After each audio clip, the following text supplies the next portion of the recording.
Salve, senhoras e senhores nacionalistas, eu sou nacionalista e é um prazer estar de volta para podermos aqui discutir e comentar mais alguns detalhes a respeito do nacionalismo para o século XXI.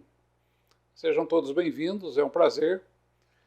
E o tema de hoje, ele surgiu e foi escolhido por mim a partir de um comentário no meu canal no YouTube, onde um seguidor ali colocou que, apesar das nossas diferenças na questão transcendente, ele é seguidor e admirador do nosso canal.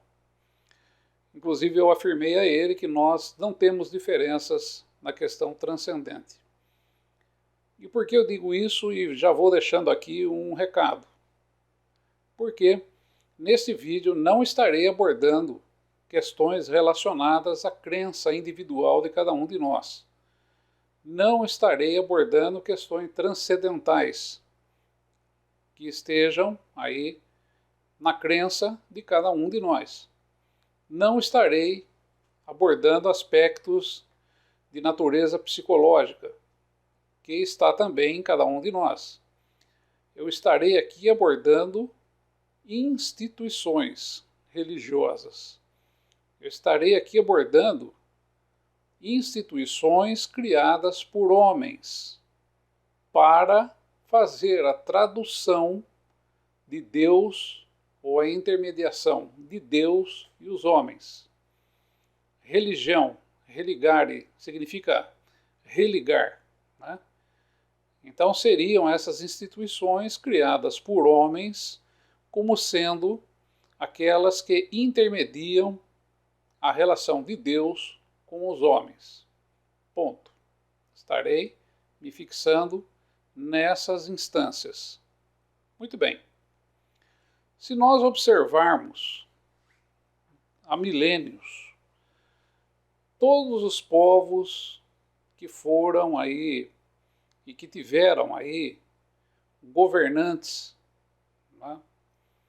Esses governantes, esses governos, alguns deles imperiais, alguns deles se transformaram em verdadeiros impérios na Terra, devido ao tamanho, devido ao poder, devido à conquista de áreas e terras. Isso acontece há milênios. Vários impérios surgiram e desapareceram, não é? Todos eles possuíam uma religião ligada ao poder dos governantes. Vou me fixar aqui agora um pouco e chamar a atenção para o Império Romano. O Império Romano, por exemplo, no ano de 380, ele, vendo o desenvolvimento e o crescimento do cristianismo, que era uma prática que vinha se espalhando pelos povos, resolveu então se aliar ao cristianismo, né? Muitos aqui acreditam, né? Muitas pessoas acreditam que houve uma conversão do governo, ou melhor, dos imperadores, entre 380 e o ano de 400, uma conversão ao cristianismo. Mas, na verdade, não houve uma conversão. O que houve foi uma adequação. Uma adequação. Ou seja, o império tomou conta da religião e com o objetivo de substituir a religião do império, porque existia uma religião romana até aquele presente momento, até a chegada dos cristãos a Roma, que inclusive nem era um grupo tão grande assim, era um grupo pequeno. Mas, devido à conjuntura econômica da época, devido a problemas com os exércitos na época, o imperador Constantino, ele se viu obrigado, ele se viu impelido a trazer aquela massa de pessoas para junto do império. E essa massa de pessoas estava ligada a um movimento conhecido como Christos, né? Ou cristianismo. E ele trouxe essa massa de pessoas para junto do império e passou ali a administrar, vamos dizer assim, regulamentar, colocar regras naquilo que era conhecido até então como cristianismo, que vinha se desenvolvendo assim de uma maneira bastante informal. É nesse momento que entra o Império Romano e formaliza, coloca no papel e atribui poderes a representantes naquele momento, representantes que estariam abaixo do imperador. Muito bem. Até aí, normal, né? Mas existe um detalhe muito importante nesse momento, que foi exatamente, existem alguns documentos, inclusive por escritores da época, que diz o seguinte: a partir do momento que o cristianismo passa a fazer parte do império, ele começou a perder, ele começou a se perder. Por quê? Porque existem manifestações de cristãos da época dizendo que a religião, até então pagã, que era a religião romana, que foi toda construída sobre o paganismo, ela era mais tolerante do que o cristianismo. O cristianismo, naquele momento, ele era considerado intolerante. E em que momento ele se tornou intolerante? Ele se tornou intolerante no momento em que o império, em crise, não tinha dinheiro para pagar seus soldados e, nesse momento, aquilo que seria a Igreja Católica, ela simplesmente fica do lado do império. E, do lado do império, ela declara que aqueles cidadãos que não servem ou que não servissem ao exército do império seriam considerados pecadores, faltosos, não é? Ausentes. E a punição para aqueles que se negassem ou para aqueles que desertassem o exército era que seriam queimados vivos lentamente. Então isso causou já num primeiro momento, com a crise do império, que não tinha dinheiro para pagar soldados, e aí vai a Igreja Católica, recém-encampada pelo Império Romano, e fica do lado do Império, e condena praticamente à morte muitos soldados romanos e muitos jovens romanos que não queriam servir, porque iriam ganhar muito pouco, porque não existia dinheiro para pagá-los. Quando a igreja se intromete nesse meio, ela praticamente dá um aval de Deus para que aqueles soldados, aqueles jovens fossem mortos, fossem executados. Resultado disso é que não somente por conta disso, mas vários historiadores colocam isso como um ponto principal. 100 anos depois, o Império Romano simplesmente ruiu.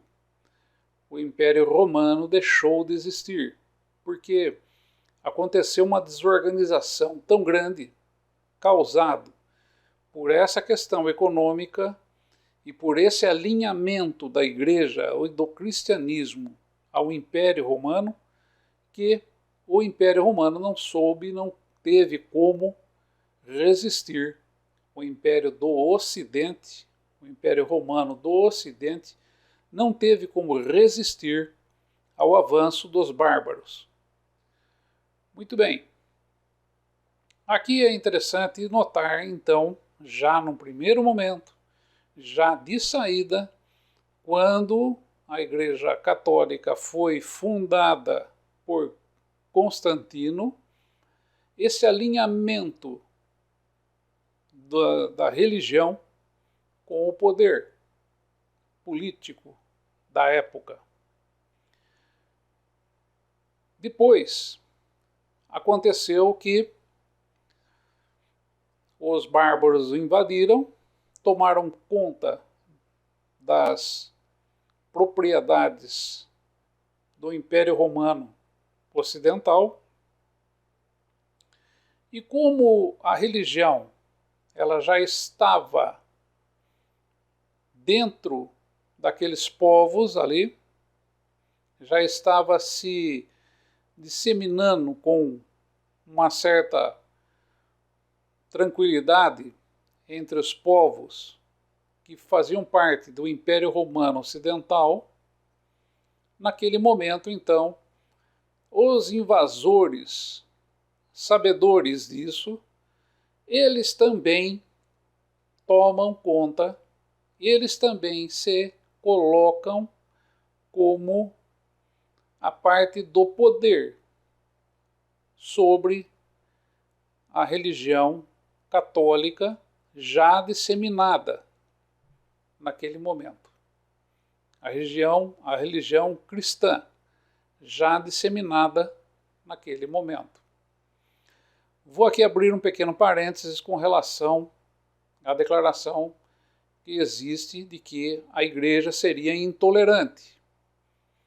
A igreja é intolerante porque existem vários detalhes aí. Aquele que eu mais acredito é o seguinte: Paulo era um judeu ortodoxo. E em todos os escritos de Paulo existem traços da ortodoxia judaica. E, portanto, a ortodoxia judaica ela tem sim uma raiz de intolerância. Ponto. Depois de que os bárbaros invadem todas aquelas áreas e faz com que o cristianismo seja em cada daqueles países, agora, daquelas regiões onde estão hoje os países, passarem a ser comandados pelos reis locais. Inclusive dizem ainda que vários reis se converteram, o que também não é correto. Eles não se converteram, eles simplesmente, por conveniência, eles se colocaram ou permitiram que a religião fosse aquela, porque ela já estava disseminada na sociedade. Perfeito? Então não houve ali nenhuma questão assim correlacionada a conversões, mas sim a interesses. Porque a massa, o povo, era bastante forte. E as opiniões dadas por líderes cristãos da época também eram influenciadores. Então o que faz aqueles reis, o que eles fazem, né? Aqueles reis que então vêm e tomam conta do espaço deixado pelo Império Romano. Eles se aliam àquele poder, por conveniência. Um pouco mais tarde, dando um salto na história, né? Depois disso nós vimos aí cruzadas, onde tentou, sempre que um império ou países dominantes tentavam tomar um outro território, outros povos, sempre estava ao lado dessas invasões a religião. E naquele tempo, a religião cristã. E, portanto, nós vimos aí cruzadas, inquisições, tudo isso dentro da Idade Média. Não é? Exatamente com o objetivo de fazer com que aquelas pessoas que ainda não fossem convertidas ou que ainda não professassem fazer parte daquela determinada religião fossem exterminados. Isso aqui é uma coisa que acontece e podemos aí trazer diante dos nossos olhos quando os colonizadores do Brasil, os portugueses, vieram ao Brasil pela primeira vez. A primeira coisa que eles fizeram ao chegar nas terras de Santa Cruz foi a celebração de uma missa. Portanto, o poder, portanto, a religião já estava ali, vindo na bagagem dos colonizadores. Assim como aconteceu, por exemplo, nas 13 colônias da América do Norte, em 1620. Quando Henrique VIII, e naquele momento aqui já estou falando depois, né, das afixações por Martim Lutero das suas 95 teses, ou seja, o movimento protestante já havia se espalhado pela Europa, porque existia ali já questões políticas também, né, relacionadas ao cristianismo e aos diversos reinados que ali existiam. Henrique VIII cria o anglicanismo. E a igreja anglicana passa a expulsar os outros cristãos protestantes que ali estavam. E daí foi que um grupo de protestantes conhecido como puritanos calvinistas vieram para as 13 colônias da América do Norte, onde hoje é Estados Unidos. E nessas 13 colônias da América do Norte, eles se implantam e ali colocam a ideia do calvinismo. E aqui, na América do Sul, nós tínhamos implantada a ideia do cristianismo católico. Muito bem. Sobre o calvinismo na América do Norte, lembrando que, apesar, né, a Espanha, com Colombo ter descoberto a América, teoricamente, esses calvinistas vieram e se instalaram nas 13 colônias. Aí depois aconteceram alguns desdobramentos, né, que não vou entrar nesse momento, mas é interessante virmos até aqui. Por que o calvinismo? Inclusive Max Weber possui um estudo muito interessante a respeito do calvinismo e o capitalismo. Por quê? A diferença fulcral entre o cristianismo católico e o calvinismo está na questão da salvação, que para os calvinistas você será salvo a partir das suas obras. E obras aqui, eu estou me referindo a trabalho, estou me referindo a realizações. Não estou aqui me referindo a ações de caridade, tá? Não estou aqui me referindo à misericórdia, tá? Na verdade, os atos que são elencados pelo calvinismo são exatamente os atos relacionados ao trabalho, relacionados à produção de bens. Inclusive, Max Weber dá um exemplo bem interessante. O padeiro calvinista, quando faz um pão, ele está louvando a Deus, não é? Quando alguém trabalha, está louvando a Deus. Quando alguém produz, está louvando a Deus. E será salvo por essas obras. E não pela caridade, e não pela misericórdia, e não por outras instâncias aí, tá? Então é bastante importante nos atentarmos a esse detalhe. Muito bem. Se nós observarmos o Brasil, então, nós vamos perceber que como nós tivemos um descobrimento tardio, em termos civilizatórios, todas as religiões que nós temos aqui, elas vieram originalmente de outros lugares. O Brasil não possui uma religião nativa.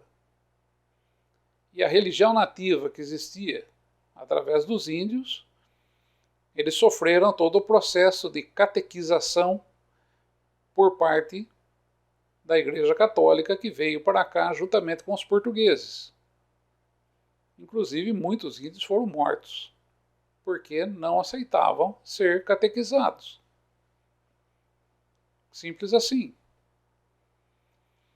Todas as instâncias religiosas que nós temos no Brasil vieram de outros lugares, protestantes, sejam elas católicas, sejam elas neopentecostais, vou entrar nessa questão agora, né?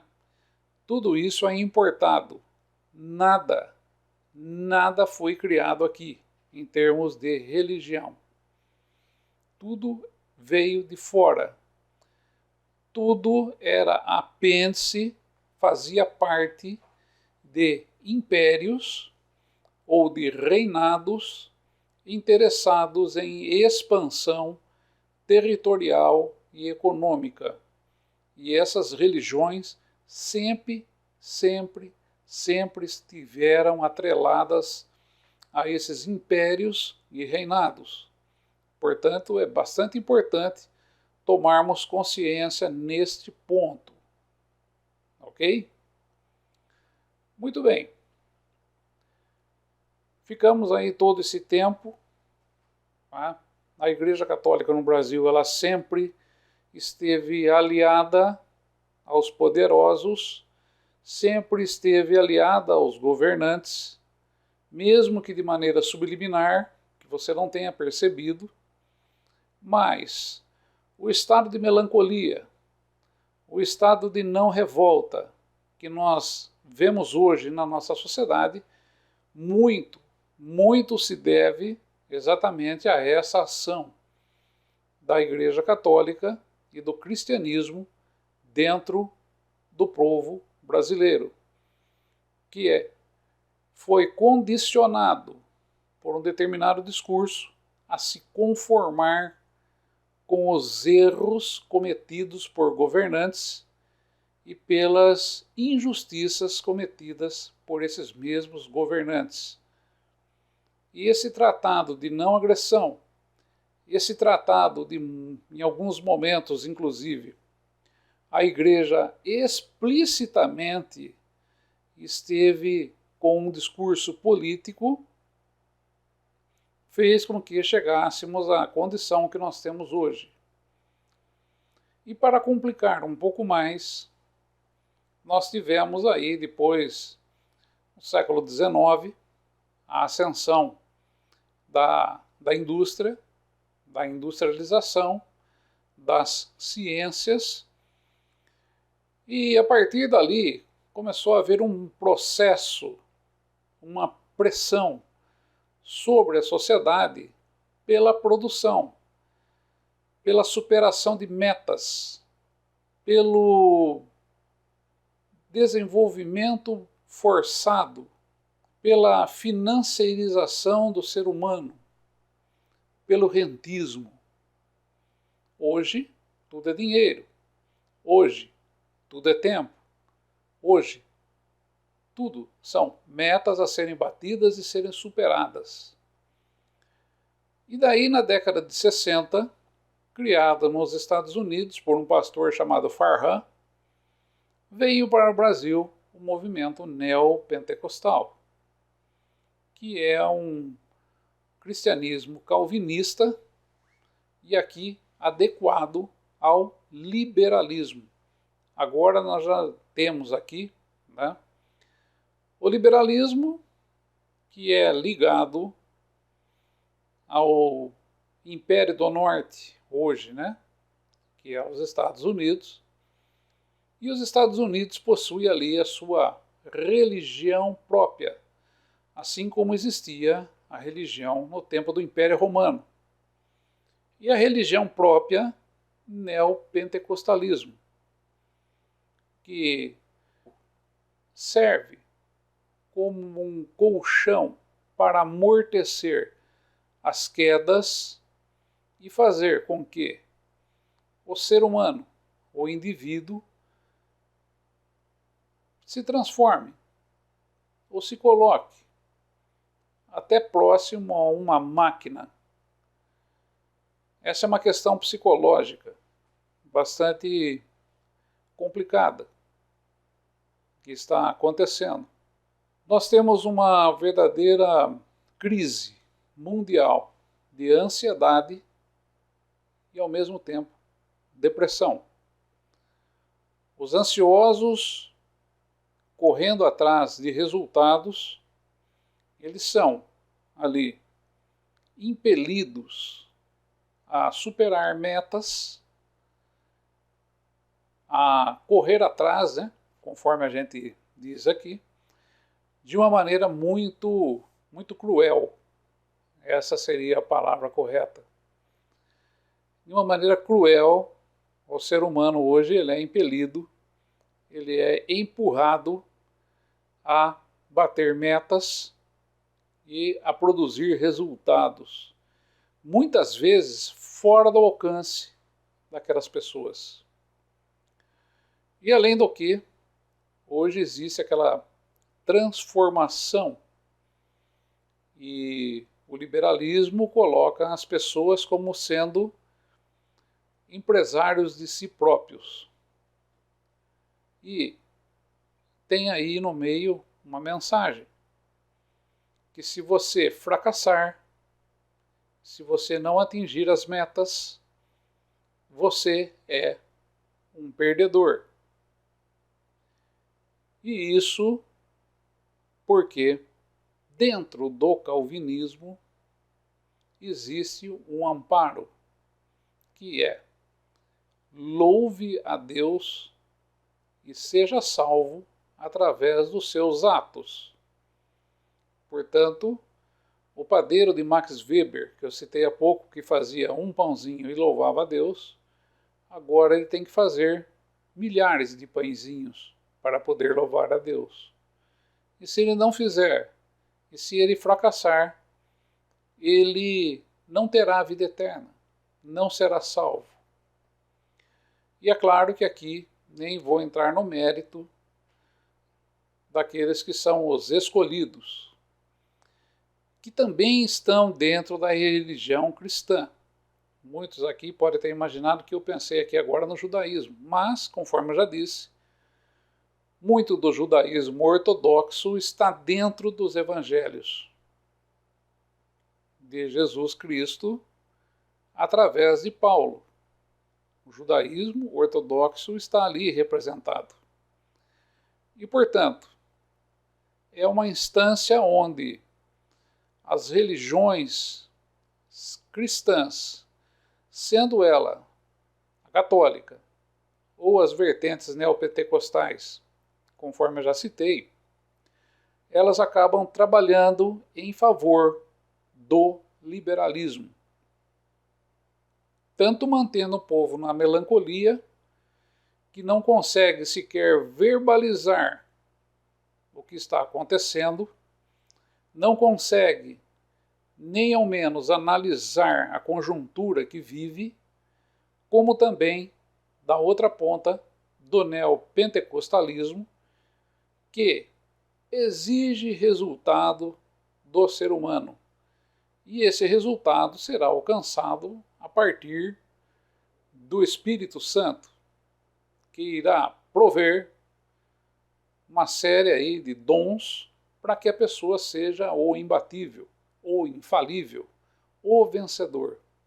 E não confundam, aqui dentro da instância neopentecostal, muito do calvinismo está ali, muito do liberalismo está ali, exatamente para fazer com que o ser humano continue a progredir, entre aspas, ou a bater metas, ou a ser imbatível, ou estar tentando fazer coisas além daquilo que são capazes de fazer. E isso tem desencadeado uma crise mundial de ansiedade e depressão. E para ansiedade e depressão trata-se quimicamente hoje com o ser humano, através de drogas. Tá? Muito bem.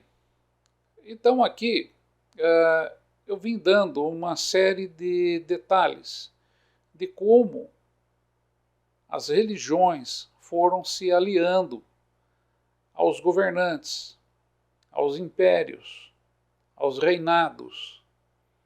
E sempre que esses impérios e reinados tentavam tomar conta de outros povos, invadir outras terras, eles sempre impunham a religião do rei, a religião do imperador. Era obrigatório que todos seguissem aquela religião. E hoje isso é feito de uma forma subliminar. Por quê? Para conseguir vencer os desafios do liberalismo, para se integrar ao capitalismo selvagem, ao ultraliberalismo, ultracapitalismo, nós temos aí, a pessoa está precisando de uma instância transcendente e que ela vai encontrar somente dentro dessas religiões, aliadas a governos. E claramente nós podemos ver no Brasil isso hoje. Né? O desfile de pastores evangélicos dentro do Palácio do Planalto. Se isso não é proximidade, alinhamento das religiões com governantes, mais claro do que esses sinais eu não conheço outros. Esse é perfeito. Muito bem.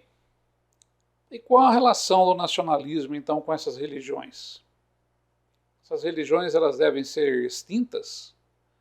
Essas religiões devem ser banidas?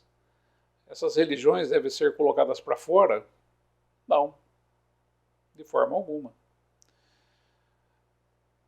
O que é preciso aqui é uma coisa que eu venho sempre dizendo, e essa se refere ao nacionalismo, e se refere à política, e se refere aos governantes. Ou seja, descentralização de poderes. Ok? Quando nós falamos de uma nacional-democracia direta, nós automaticamente estamos falando da pulverização dos poderes. Ou seja, uma transferência dos poderes que hoje estão concentrados nas mãos de 65 mil políticos nesse país para as mãos do povo. E quando acontece essa pulverização, toda uma cadeia que existe ao redor dos governos, elas se rompem, elas automaticamente, politicamente, elas perdem poder e por isso torna-se desinteressante para uma instância religiosa, uma religião, ter proximidade com o governo. E no primeiro momento, né, eu penso assim, até que num ministério da lucidez seria interessante ser implantado. E por quê? Porque a partir do momento em que se pulveriza o poder e que o poder chega às mãos do povo através da democracia direta e não existe mais poder concentrado nas mãos de meia dúzia de políticos, com certeza vão começar a acontecer ataques e crises exatamente no meandro religioso, que depende umbilicalmente dos governos. Entende? Então veja bem a grande dimensão do nacionalismo para o século XXI, quando nós falamos em nacional-democracia direta. Nós estamos aqui falando a respeito da pulverização do poder.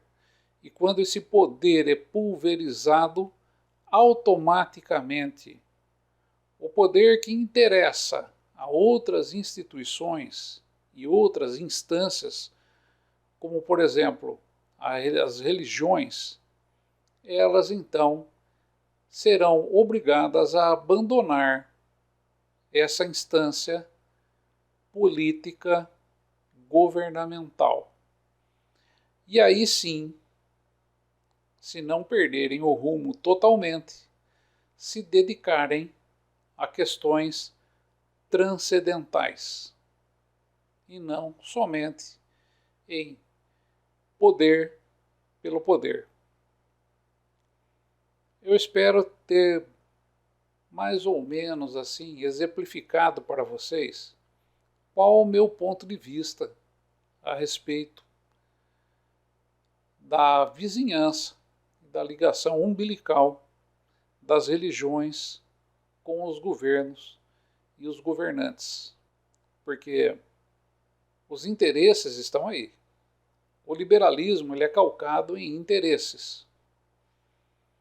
E mesmo os religiosos, eles não estão imunes a buscarem seus interesses. Não existe essa imunidade. Todos nós temos que buscar nossos interesses, porém, de uma maneira ética, porém, de uma maneira honesta, porém, de uma maneira transparente e não por avizinharmos com poderosos, conforme hoje uma série de empresas, uma série de instituições financeiras, da mesma maneira, as instituições religiosas fazem vizinhança com governantes para poderem atender seus interesses. E muitas vezes nada republicanos. Tá ok? Então essa é a visão nacionalista ou do nacionalismo para o século XXI.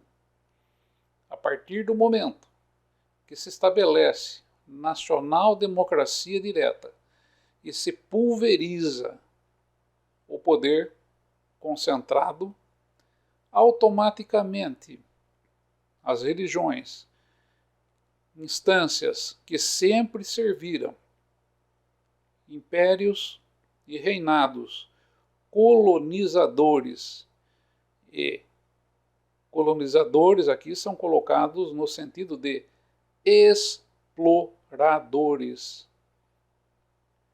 E esses exploradores sempre tiveram suas religiões oficiais e mandaram essas religiões oficiais para outros lugares, ou para os lugares onde estavam sendo tomados por esses impérios e por esses reinados. E no Brasil, todas as religiões que aqui temos foram criadas, foram institucionalizadas por impérios e reinados. Prestem atenção. Nacionalismo já, essa é a nossa meta. Obrigado a todos, estarei de volta oportunamente para abordar mais algum tema interessante e trazer para vocês aqui mais um pouco de conhecimento, mais um pouco de lucidez. Muito obrigado. Até a próxima.